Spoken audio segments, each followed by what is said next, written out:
We have here the lover's energy, but look at that, okay? I do pick up that there's something here about manifesting love, but it looks like, look at that, no? Halos parehas no ng kasuotan, sombrero, no? Even the clothes, no? Looks like you're attracting right here, no? Someone. And if this is a specific person here, no? I think gusto mo na maging parehas kayo. Puwedeng parehas kayo 'no, ng mga iniisip, parehas ng mga gagawin 'no, or parehas ng feelings. Because I'm seeing a lot of blue, calm blue colors 'no, which means emotions. Maybe you're manifesting here same emotions. Let's see.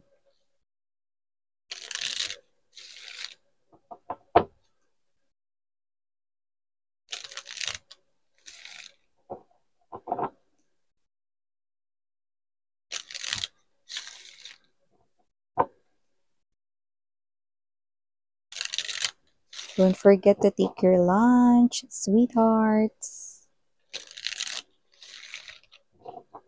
Okay.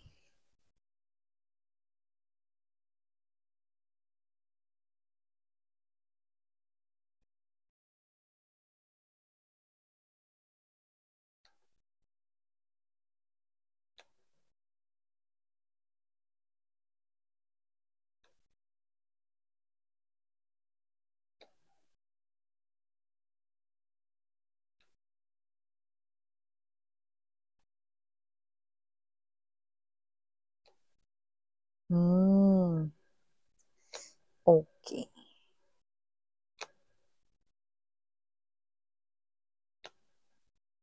Okay, Six of Wands in reverse position. Bottom of the deck, Four of Cups, Six of Swords, Eight of Coins energy.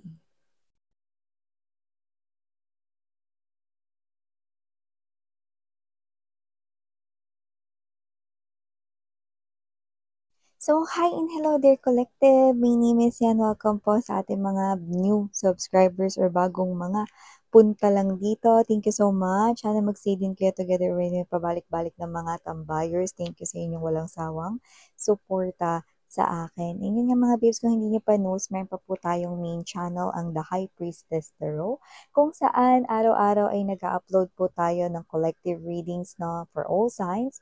And also, nag-upload din tayo ng reading per zodiac sign.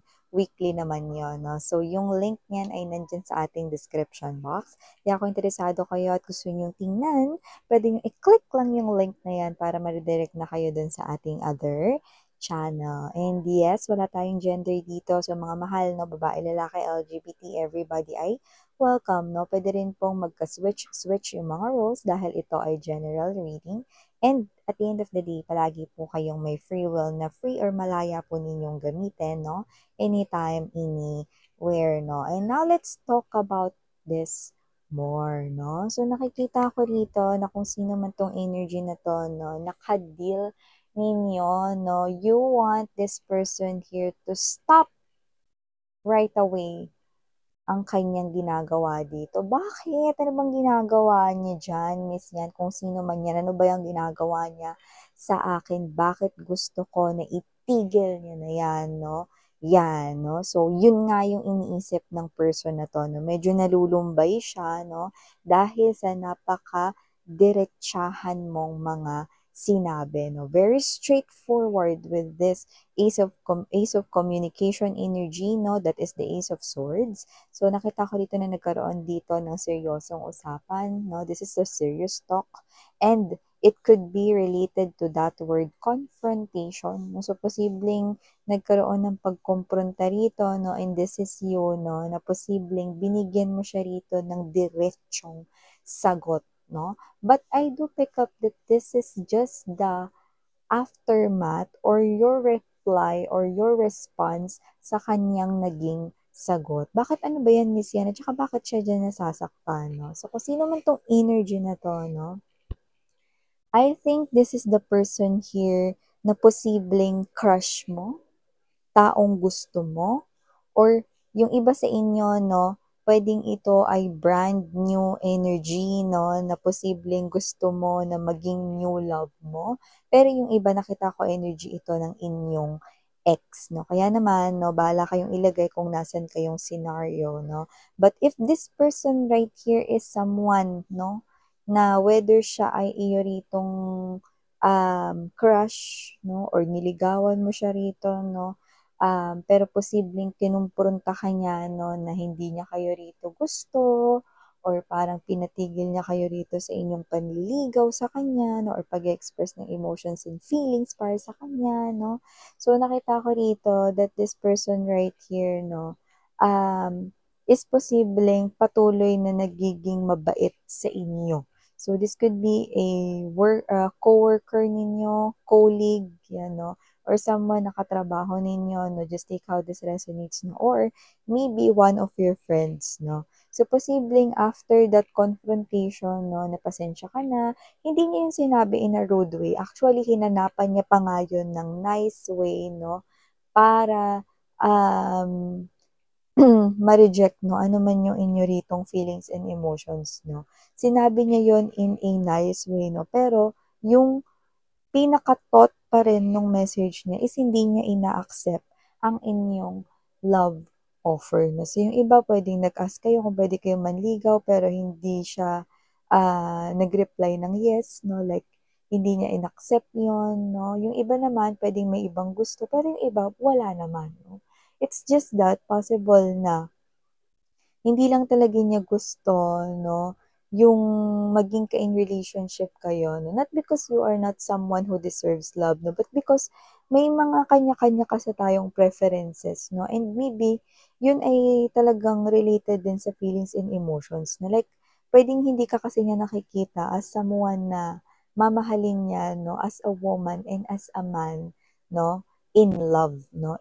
Yeah, may mga gano'n. May mga tao kasi nakikita lang as friend 'no, yung isang tao 'no, or nakikita lang as a coworker hanggang dun lang 'no. So, kung sino man 'tong energy na 'to 'no, nakita kong gumamit pa siya rito ng mga nice words 'no, at talagang hindi niya rito as in diretsahang sinabi sa inyo 'no na, "Ayoko sa'yo, eh.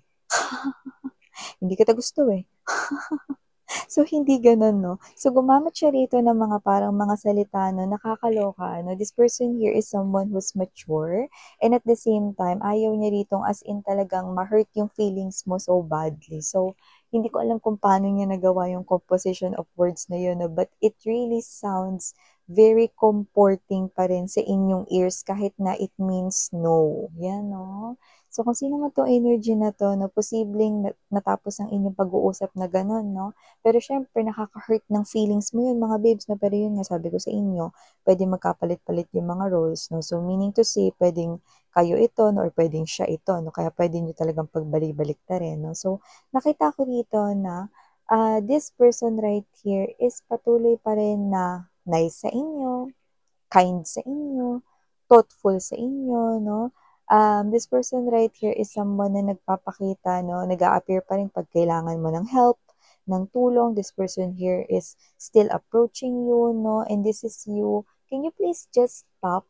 Yan 'no. Kasi this is you now, obserbahan mo 'no, with this Page of Swords energy and the Two of Wands right here 'no.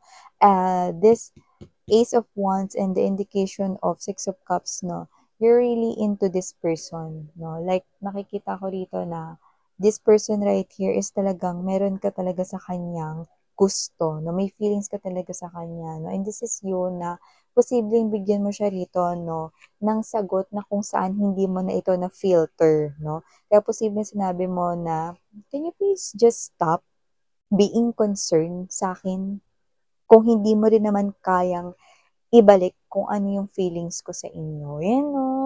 So, yung iba sa inyo 'no, hindi naman 'to as in hatred talaga 'no, pero parang siyempre na-hurt pa rin yung feelings ninyo 'no, kasi parang yung iba sa inyo, hindi kayo nabigyan ng chance 'no, na maligawan niyo siya or magkaroon ng ligawan stage sa inyong dalawa 'no. Just take how this resonates, LGBTQs, of course, welcome din kayo mga mahal 'no. And siyempre 'no, kung ex niyo naman 'to, can you please just stop showing affection to me?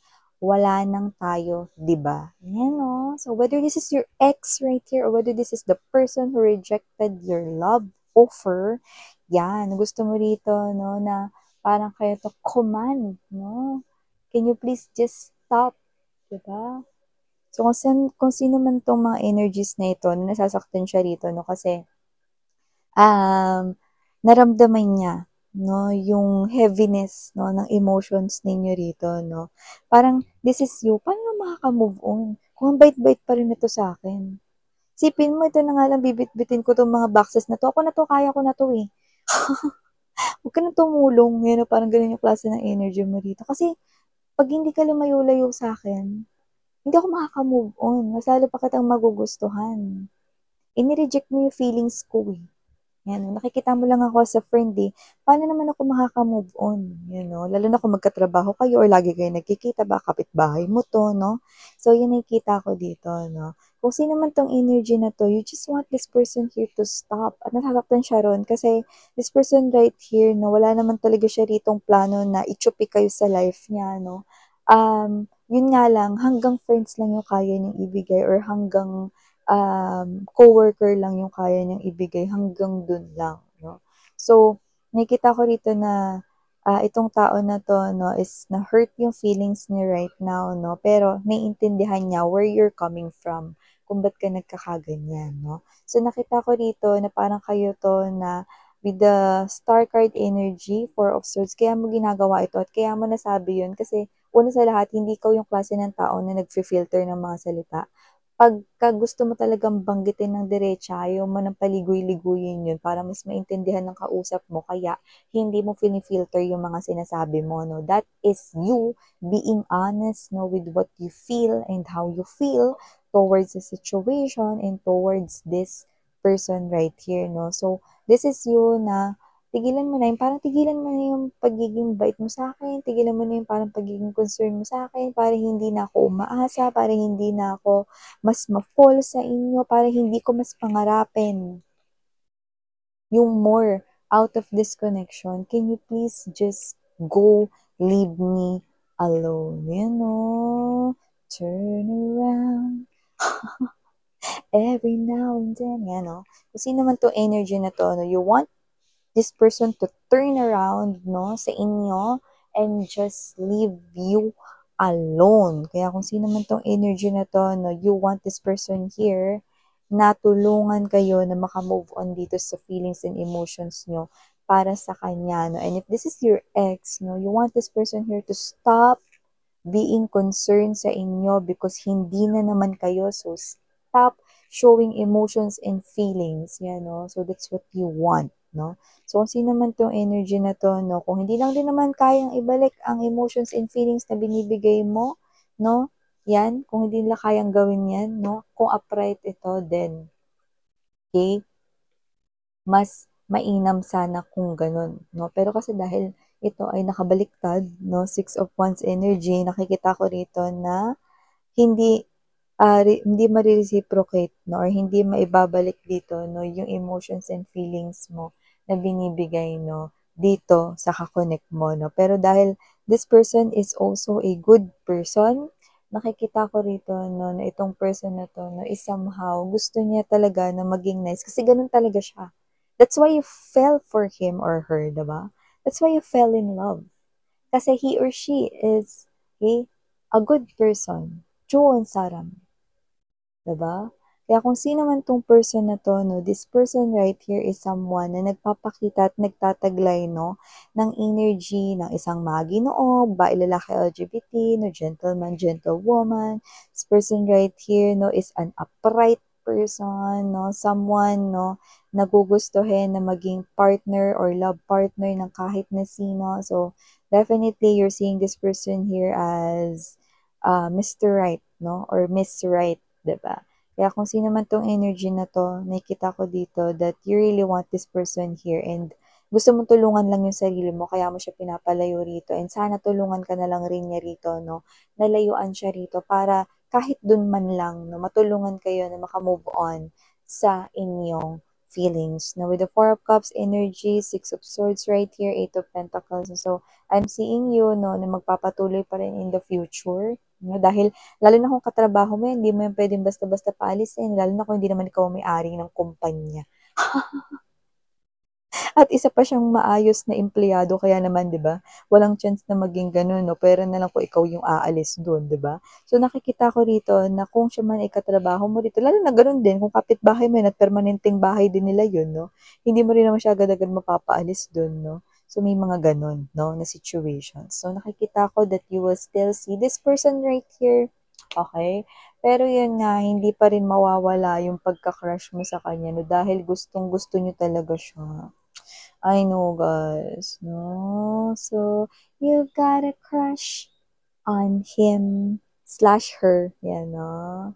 So, kung sino man 'tong energy na 'to, nakikita ko pa rin, no, na itong person na 'to is parang gugustuhin niyo pa rin na sana, hoping, yan, no? Kasi 'di ba, with that song, 'di ba, I had a crush on you. I hope you feel the way that I do. Yan, no? I'm not a rush. You know? So, kung sino man 'tong energy na 'to 'no, kahit na nabibwisit ka sa kanya ngayon, kasi hindi siya nakakatulong 'no, dahil nakikita ka pa rin niya rito 'no, at nagiging mabait at nice pa rin siya sa inyo 'no, patuloy pa rin kayong nagkakagusto sa kanya 'no. So, it's like, something here 'no, na medyo ide-deal niyo pa 'no, ng medyo matagal-tagal pa 'no. So, nakikita ko na you will try to distract yourself 'no, from other things, and I do pick up that you will ah, get busy 'no, sa mga bagay-bagay dito para hindi mo siya masyadong mapansin 'no. Pero nakikita ko pa rin kayong maaapektuhan 'no, at nakikita ko talagang malaki yung pagkagusto niyo sa kanya no. So, Miss Chan, Miss Yan, wala bang chance nakikita ka diyan, 'yan 'no. Dito pa lang kasi mga babes 'no, ito pa lang yung nakikita ko dito. Hopefully 'no, makuha natin 'no, yung karugtong nito 'no, sa mga susunod nating mga readings 'no. Kasi may mga gano'n tayong mga instances, marami na 'no. So, antabay-antabay lang tayo. Pero sa ngayon nakikita ko rito 'no, na sa ngayon ito muna 'no, yung nagpapakita at lumalabas. So, nakikita ko rito that this person right here is someone who sees you as a good person, a good individual, no? But however, others of them kasi, no, is meron ditong may gusto silang ibang tao, no? But for those people na wala namang gustong ibang tao, no, it's just that maybe they have their own preferences, no? Maybe meron sila talagang specific na type na person, no? So, yeah. Okay? But we'll see, no? Maaring makuha natin yung continuation na 'to. It's like extension reading, 'di ba? So, 'yan. Lalo na kung kayo-kayo rin naman yung nakukuha ko rito. So, hoping tayo diyan 'no, looking forward tayo diyan. So, yeah, ito yung mga mensahe nakuha natin here for you guys. Thank you so much again. I'm your Yana Oniana Nuna. Sarang heyo, love in light. Ano